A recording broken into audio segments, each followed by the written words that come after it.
Hello all, this is Neil McGurk. I'm the Division Disaster Director for Arizona, New Mexico, and Texas, and I'm going to give you a quick highlight of the External Relations exercise and what to expect. So the purpose of this exercise was to enhance the overall effectiveness of the External Relations Group during disaster relief operations. This was really developed as a result of a number of different disaster relief operations over the past year, where we saw some improvements that could occur between the communication between the relief operation and that External Relations team. So the purpose of this exercise is really to define the roles, the clarity between the regional leadership team and the disaster relief operation, which again, a focus on external relations, and provide an opportunity for team building in an exercise environment, and then improve regional responses. So the intent after this, we've spent this time investing in providing role clarity and helping with that team building, and the result of this ideally is that when you do have those responses in your local communities, that there's enhanced coordination and communication between the relief operation, between the regional leadership team, and the external relations unit. So in advance of the exercise, the Swarm Division is hosting a series of webinars to help level set the expectation regarding what it is that we're doing. The first webinar is focused on the concept of operations and the purpose and functions of the External Relations Group.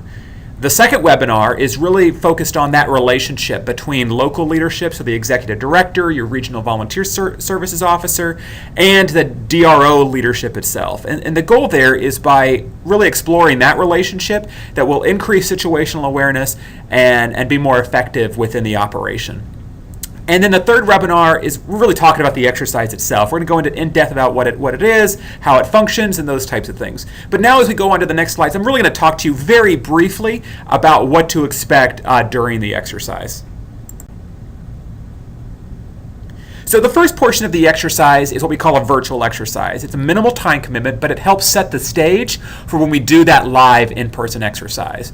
And so within this exercise, there's 3 days of virtual play, which will be prior to that live exercise, in which key regional leadership personnel will receive 2 to 3 email injects that will require some sort of basic action. The important thing on the virtual exercise is that no one's going to be in the same room, that not everyone's going to be engaged in this. Only a few key people are going to be engaged, and that only email or phone responses are required, and it really is not going to take up a significant portion of your day. But we do have to set this stage to ensure that when we do get together for the live exercise, that we have a number of the factors that are in place prior to us going into the room. That will ensure overall effectiveness of the exercise. You're not expected to do any sort of weekend or after hours play with the virtual portion of the exercise. And then we're also going to be creating a video at the end of the final day of virtual play, and that will give everybody, ensure everyone's on that same page about what's happened in the disaster, where we currently stand with our response, and you'll have that before we begin that live disaster exercise on the following day. So some key features of the live exercise. So we've done those 3 days worth of virtual play where we shot some emails back and forth, maybe a couple phone calls, really basic stuff. But the live exercise is really what we're building to. And this is 1 day where we've got regional leadership, we've got our DRO leadership all in one room, and we're really working together as a team to deal with the issues that are coming up during a disaster. So this is, again, 1 day. It's a training exercise. All participants will be physically present in one room, and your focus for the day will be on the exercise. And so you're going to be responding to multiple injects. You'll have to be communicating with one another, learning those paths of communication, and really identifying the best way for the entire team to become engaged and solve some of these problems. And again, this is what we're building to on this live exercise, is to really get everybody in the same room, work together, identify those ideal methods and preferred routes of communication and routes to go when you have issues, whether you're on the relief operation or you're supporting it as an executive director.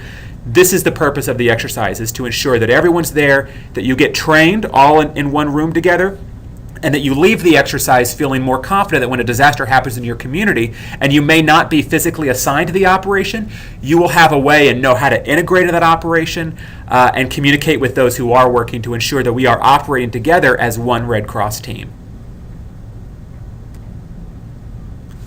So this was just a quick briefing. If you have any additional questions, reach out to me.